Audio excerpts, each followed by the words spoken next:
नमस्कार, आप देख रहे हैं भारत टाइम्स न्यूज और मैं हूं आपके साथ छवि। मेवाड़ यूनिवर्सिटी में जम्मू कश्मीर के विद्यार्थियों के लिए इंटरैक्शन कार्यक्रम आयोजित किया गया। कार्यक्रम में बतौर मुख्य अतिथि अल्लामा शेख गुलाम रसूल हामी ने यूनिवर्सिटी के चेयरपर्सन डॉक्टर अशोक कुमार गदिया के प्रति विद्यार्थियों का स्नेह और उनकी तारीफ करते हुए कहा कि जम्मू एंड कश्मीर के युवाओं के लिए उच्च शिक्षा के क्षेत्र में जो काम गदिया जी ने किए हैं वो और कोई नहीं कर सकता।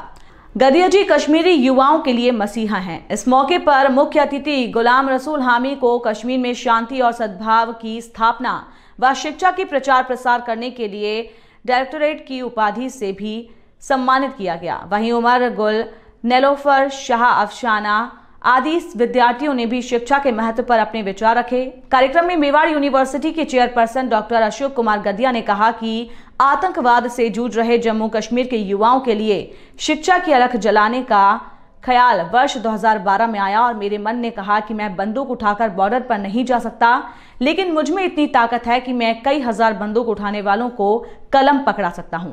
कार्यक्रम में मेवाड़ एजुकेशन सोसाइटी के अध्यक्ष गोविंद लाल गदिया, कुलपति डॉक्टर आलोक मिश्रा, डॉक्टर आर.ए. गुप्ता समेत मेवाड़ यूनिवर्सिटी के पदाधिकारी, शिक्षकगण और विद्यार्थी भी बड़ी संख्या में मौजूद रहे। पेश है ये खास रिपोर्ट चित्तौड़गढ़ से। सन 2012 जब कश्मीर पूरी तरीके से आतंकवाद की गिरफ्त में था, ऐसे ही मेरे को बैठे बैठे ख्याल आया कि मेरी एज ऐसी हो गई है कि मैं बंदूक उठाकर बॉर्डर पे तो नहीं जा सकता, लेकिन मेरे में भी इतनी ताकत बची है कि मैं कई हजार बंदूक उठाने वालों को कलम पकड़वा सकता हूं। बस ये बात ख्याल में आई और शुरू हो गए कि कश्मीर के नौजवानों को,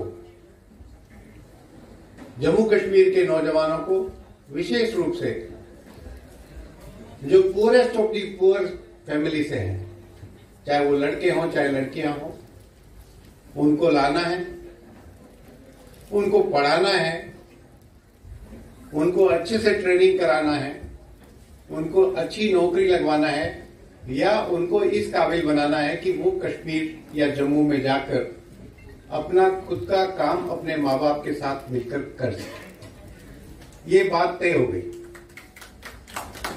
और जो कहा जाता है कि where is the will where is the way, जब ये बात सोची उसके बाद तुरंत ध्यान में आया कि गवर्नमेंट ऑफ इंडिया ने एक स्कॉलरशिप स्कीम निकाली है जिसका नाम था प्राइम मिनिस्टर स्पेशल स्कॉलरशिप,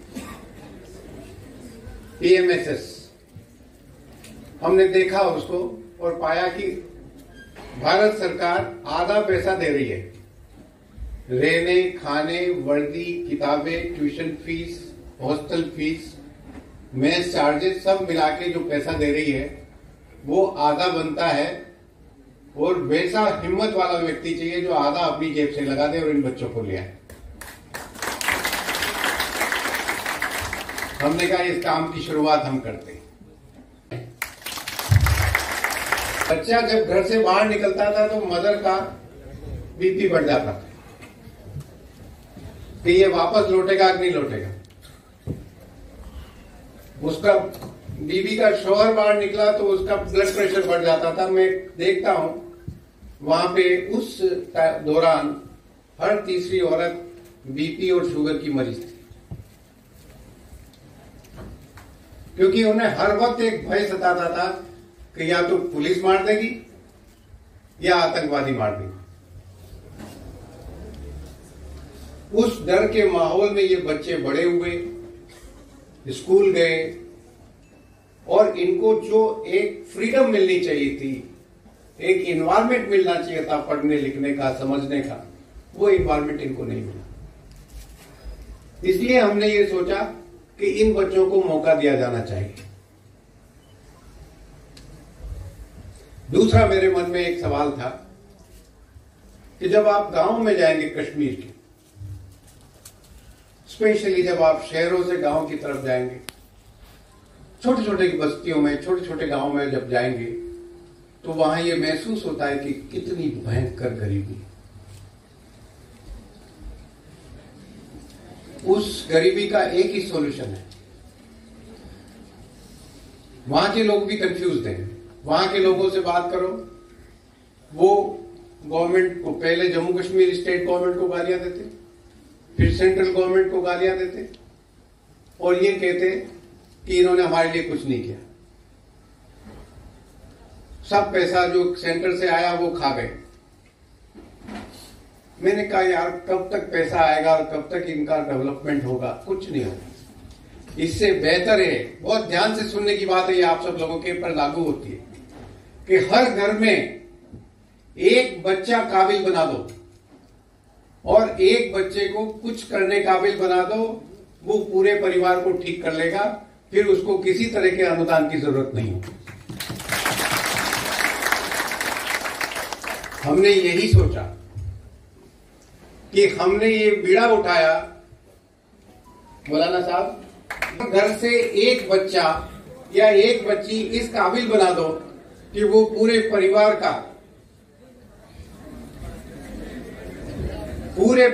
खर्चा उठाने काबिल हो जाए। बस वो खड़ा हो गया, ये समझो घर खड़ा हो गया, और जब घर खड़ा हो गया तो समझ लो मोहल्ला खड़ा हो गया, मोहल्ला खड़ा हो गया तो समझ लो कि सोसाइटी खड़ी हो गई, और सोसाइटी खड़ी हो गई तो समझ लो कि स्टेट खड़ा हो गया, और स्टेट खड़ा हो गया तो समझ लो कि कंट्री खड़ा हो गया। ये यहाँ की जड़ है, और इसलिए ये जितने बच्चे बैठे हैं, आप अपने घर के चिराग हो, आपके ऊपर पूरी उम्मीदें हैं अपने माँ बाप की।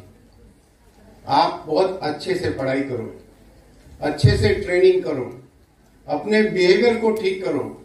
यहाँ हिंदुस्तान पूरा है, 29 स्टेट्स के बच्चे हैं, विदेशों के भी बच्चे हैं, उनके साथ मिलो जुलो, बातचीत करो, बैठो उठो, खाओ पियो, और अपनी कल्चर को इंटीग्रेटेड करो, अपने बॉक्सेस में मत रहो। ये 3 रिश्ते ऐसे होते हैं, सबसे पहले माँ बाप का रिश्ता होता है, और उसके बाद उस्ताद या गुरु, जिसको हम कहते हैं, पीर मुर्शिद या उस्ताद। माँ बाप पैदा करता है, खिलाता पिलाता है, ख्याल रखता है। आप ये जानते हैं कि इस्लाम में जहां वालिदैन और वालिदैन के हुकूक है, उनमें ये भी शामिल है कि बच्चों की अच्छी तरबियत, अच्छा नाम और अच्छा रहन सहन देना। लेकिन उसके बाद एक ताल्लुक हो जाता है कि उस्ताद से, एक तालिब इल्म का। उसकी मिसाल मौलाना रूम अलैहिर्रहमा ऐसे देते हैं कि वो फरमाते हैं, ये फारसी का शायर है और मसनवी में मौजूद है, और दुनिया में कुरान के बाद सबसे ज्यादा पढ़ने वाली किताब मसनवी मौलाना रूम है। वो फरमाते हैं कि हैज आहिन खुद ब खुद देगे नशुद। कहते कि एक लोहे की राड या एक लोहे का हिस्सा टुकड़ा, जंग आलूदा, जो किसी काबिल नहीं होता, वो कूड़े करकट के दान में पड़ा रहता है कि किसी की नजर उस कूड़े के ढेर पर पड़ती है और वो लोहे का टुकड़ा उठाकर किसी लोहार के यहां ले जाता है।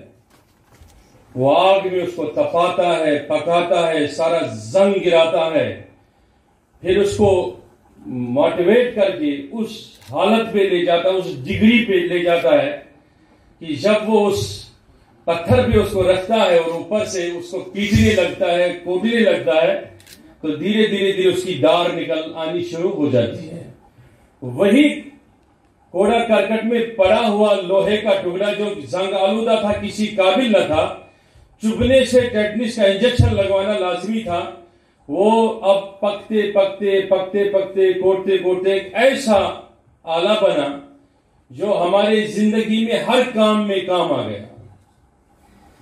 यही गाड़िया साहब की वो नजर है कि ये कहते हैं कि मैंने जब सुना कि इन्होंने कश्मीर के इतने चक्कर लगाए और बच्चों को जमा किया, पढ़ाया, मैं समझता हूं कि छोटे छोटे जर्रों को लाना और रूमी का वो शार कि यकीनी तौर एक ऐसा आला बनाना कि जो हमेशा माँ बाप को टूल की तरह, उस्ताद को टूल की तरह, सोसाइटी को टूल की तरह काम आ जाए। और वो जंग आलूदा टुकड़ा जब यूनिवर्सिटी से निकलता है, इधर से 3000 से जायद तलबा यहां से निकल चुके हैं, कोई डॉक्टर बना, कोई जज बना, कोई वकील बना, कोई इंजीनियर बना।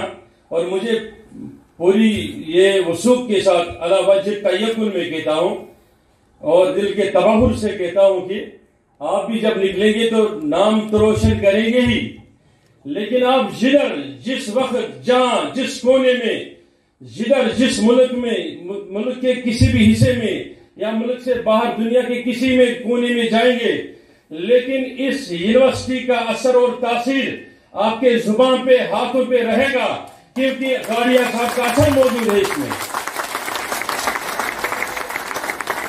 रेस्पेक्ट देते हैं, जितना मैं समझ पाया कश्मीर के विद्यार्थियों को, कश्मीर के लोगों को, वो ये समझा कि आपका मन इतना मोहब्बत से भरा हुआ है, प्यार से भरा हुआ है, इतनी समझ है कि थोड़ा सा भी आपको आपकी पीठ पर हाथ रखा जाए, थोड़ा सा भी सहारा दिया जाए तो आप क्या नहीं कर सकते। दिल से जुड़ते हैं और मैंने तो अपने दिमाग में ही दिल फिट कर रखा है।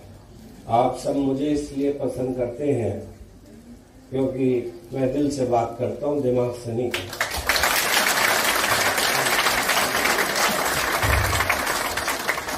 और जब हम लोग दिल से बात करते हैं तो उसका रिजल्ट ही बहुत डिफरेंट है। और कश्मीर के तमाम हमारे फैकल्टी मेंबर्स इतने अच्छे हैं कि हमारे पास वर्ड्स नहीं हैं, बहुत ब्रिलियंट हैं।